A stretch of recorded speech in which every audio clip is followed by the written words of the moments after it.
Christ in the Old Testament Part 2. And if you're like me, after going through the first one, you are ready and excited for Part 2. And tonight's topics, we're going to cover a few more additional resources. We're going to talk about defining types with respect to Old Testament individuals. We'll look at some clear scriptural types. Then we'll take a look at the ceremonies and rituals as well as elements and pictures of Christ. Then we'll get a chance to explore the tabernacle topology in Christ and show you how to study that. And then we'll look at the feasts and how you can see Christ in the feast. So this is a very exciting topic. This puts us in the middle, as you can see, we're here in the middle of September with just 3 more this is the third Monday webinar series. Of course, we have webinars 3 times a month, so you can see those coming up. And let's see, so our next webinar is next Monday, September 24th. And that's continuing our Mastering Your Library series, Part 4, Sermon Illustrations and Applications. And then the first week of October will be Missions, Understanding God's Purpose for Israel and the Church. So we're going to show you how to use Logos to develop not only to understand the mission of Israel and the mission of the church at the time when they each are witnesses. Of course, Israel was a witness, and then the church now is that visible witness. But also how to develop a theology of missions. So very exciting topic there. And then October 15th, we'll continue in our study Important Doctrine with Logos for Part 11 of 12, dealing with husbands. So what does it mean to be a husband and how to study that topic so you can be a godly man serving in your home. So very excited about that. Now, this webinar will be available at 50% off for $4.99. Starting in January, the prices will be going up a little bit. And let's see, for more in-depth training, I do recommend the 4 training DVD bundle. If you don't have that, this is a must-have. The webinars are great. They're free, we're interactive, it's intense, and we do assume a little bit of knowledge, though we do try to stop along the way and point out features. But the CDs, DVDs are designed to take you from beginner to advanced. They cover every aspect of Logos 4. Over 17 hours of training, 305 plus videos. It's truly the most comprehensive. And in addition to that, anytime Logos releases an update to their existing 4.0 software, I make those training videos available for free. And if you visit the homepage today, you can download the latest update 4.6 for free through the webinar. So very excited to offer that. So with LearnLogos 4, I should say with LearnLogos.com, we always keep your Logos 4 training up to date. And so that way your investment always stays current. And you'll receive an email tomorrow with the download link for tonight's webinar. Don't forget about our mini seminars we'll be launching. So if you haven't emailed us your city and state, just do that to mini-seminars@LearnLogos.com. And in the subject line, just put your city and state, and that'll help us plan our trips out. Now, one last thing before we get started. If you missed Christ in the Old Testament Part 1, here's some of the topics we covered. We talked about recommended resources and book finding strategies. And in that webinar, we showed a lot of books. In this webinar, there's only a couple additional to show. So to get the full comprehensive book list, you need to pick up Part 1. Then we talked about key terms and topic searching. We talked a little bit about a brief discussion on rules of interpretation. And then we began to study Christophanies, and we started with the New Testament scriptures revealing Christ in the Old Testament. And that really was the basis for our study. We looked at prophecy and pictures. And then we looked at Bible structure and Christ. And then we got into the exciting part of seeing Christ in the Old Testament. And with that came the personal book, which gave you lots of scriptural examples of Christophanies. So an excellent resource. Take advantage of that if you don't already have it. So let's begin tonight with the additional resources. Now let me jump over to Logos real quick. And as you can see here, this is my personal book that I've created for tonight's training, and that is a free download, or that's included with the purchase of the webinar. So we make sure that you've got the best training, and with the personal book comes all the links and the resources. So you can see here we've got the bibliography with the buy it link and the own it link, so that way you can see if you have it with just simply a click away. And so this becomes a great resource for you, especially if you're buying additional books on this topic. So let me move this out of the way. And let's jump right into this first book that I want to bring out. I only have a handful of books because we were so exhaustive in the previous webinar. We only need to show a couple more. This is the Tony Evans Understanding God series. And what may surprise you, in fact, let me get the right price here. One moment. I have the academic pricing. There we go. Yeah, that's good. I had the right price up. All right. So with the Tony Evans Understanding God Library series, there is one particular resource that's very helpful, and that is Who is the King? And so let me scroll down there. And in that book, we'll cover it in just a moment here. There it is. Who is this King of Glory? Tony Evans discusses the typology in that book. So let me go ahead and open it up. And so here's a section on typological people. And he gives you some good insights. For example, how Adam is a type of Christ. And I like what he said in this particular resource. So Adam is a type of Christ because both Adams give life. That is Christ and the first created Adam. But the last Adam, Christ, is better than the first because although the first Adam gave us life, he also dealt us death when he sinned. And so just a great little insight there. He talks about Aaron and several others. You can see quite a bit on Aaron and then Melchizedek and so forth. Even Boaz, the kinsman redeemer. So there is some additional insights into types through this particular resource. So kind of light, not extremely academic, but nevertheless very helpful with the cross references. Now the next resource is called Biblical Foundations of Christian Worship by Robert Weber. Now notice at the right, you can get this as a complete library of Christian worship. So before you buy the individual title for $50, you might want to examine the full resource here. And so that's very important. Always look at that and weigh out the costs and so forth. Let me go ahead and open up this resource so you can see specifically why it's so helpful. Now, this particular resource, let me expand this just a little bit more, has a whole chapter on part 3 of the festivals in biblical worship. In fact, let me open the table of contents so you can see this. So we've got the meaning of the feasts in biblical traditions, an introduction, the purpose, and then the character of the feast, the festivals of Israel, and then he breaks it down in each chapter here, the weekly, the Sabbath moon, and so forth, and then you get into the Passover, Pentecost, Feast of Tabernacles, the Feast of Trumpets, and so forth. So really, really handy, and then even getting into a calendar and so forth, which can be really helpful. So take advantage of that resource. Again, you can buy it as a standalone or buy it with the whole collection. Now, if there's one resource I really feel compelled to tell you about, is going to be this next one, and that's not it. I may have a bad link here, so yeah, I do. Let me get this one corrected. Oh, no, that's the right one. It's actually, this is the same author, just a different resource.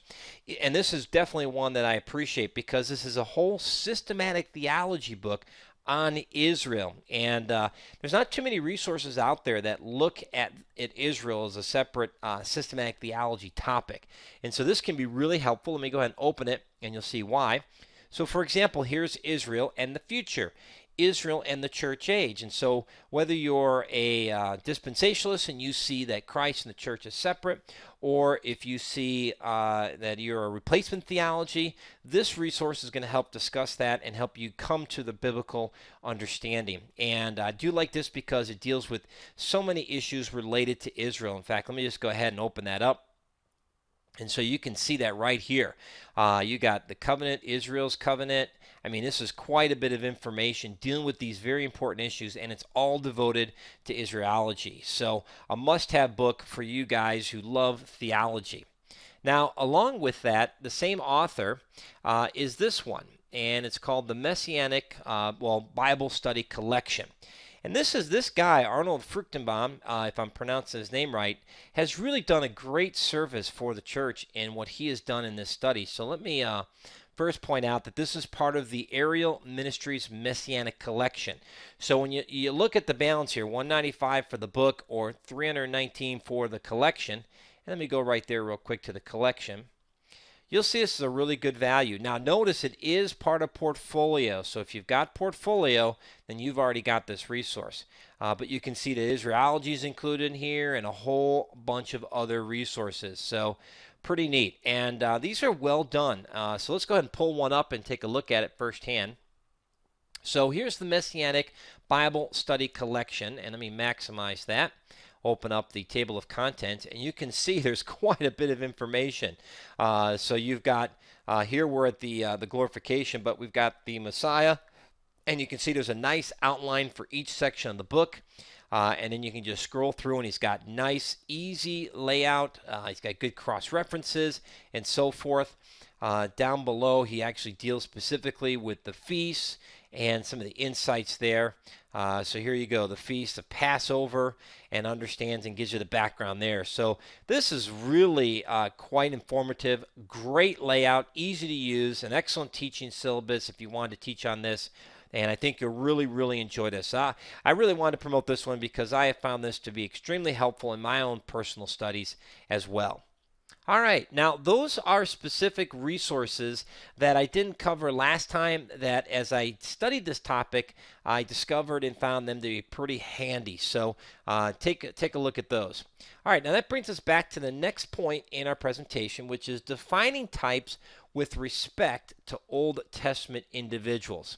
Now, let me right away just kind of throw this topic out right away because, types, if you're not careful, can go off on a lot of tangents, and that's something we definitely want to avoid. So let me first give you a basic search that I think will be helpful in finding discussions in your books, in your library, on the issue of types.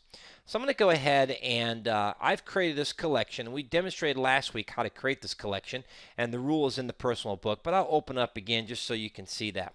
So here we have Christ in the Old Testament, direct resources. And what I did is essentially identified some of the key titles of the resources we looked at last week and added them in here.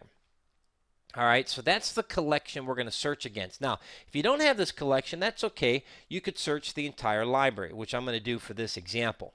All right, now with that being said, let's go ahead and run the search. Now, I'm going to type in the word type and just press enter. Now, when you run the word type, obviously you're going to get lots and lots of search results, but more importantly is you get this section right here, the topic section. Now, you could have gotten that in a couple different ways. You could have gotten that by going to the home page and just typing the word type. And if you do that, that essentially has the same effect as doing search, basic search, your entire library. So there you go. So two ways to come at it, two different ways to come at it and get the same results.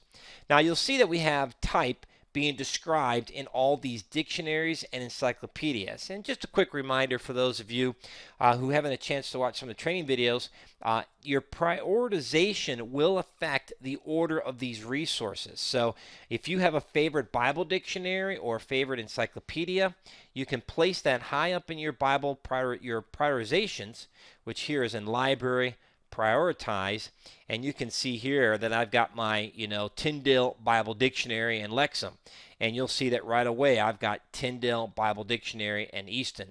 Lexham didn't come up because it didn't have any information on this topic. So don't forget to take advantage of that nice little efficiency called prioritization. Now you'll notice in this particular case we had an additional or recommended search. That is, type character types or types of Christ. Now in this particular case we will do that, but first I want to look at a particular article. So I'm going to click on type, and you can see here that the word type is derived from the Greek word tupos, which has the basic meaning of a visible impression or mark made by a blow or by pressure. And so, a type is formed by copy, print, and so forth.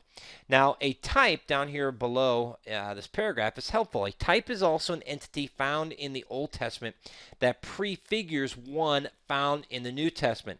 Now, this is very important, and this is what we shared last week, that a type is a shadow and the antitype is the substance, okay, or the fulfillment.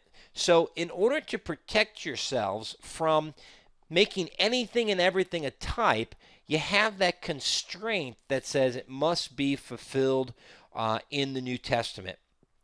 And so you can see it here. The initial one is called the type, and the fulfillment is designated as the antitype. Either type or antitype may be a person, thing, or event, but often the type is messianic and frequently refers to salvation. And here's a little extra tip. A type can be distinguished from a symbol in that a symbol is a timeless sign. It can refer to past, present, or future, while a type always foreshadows that which is to come. So that can be really helpful in distinguishing, even among the types, how one can be a symbol that is a timeless sign, or one can be a foreshadow, which is something that literally comes. And so we're going to look at a few of those tonight.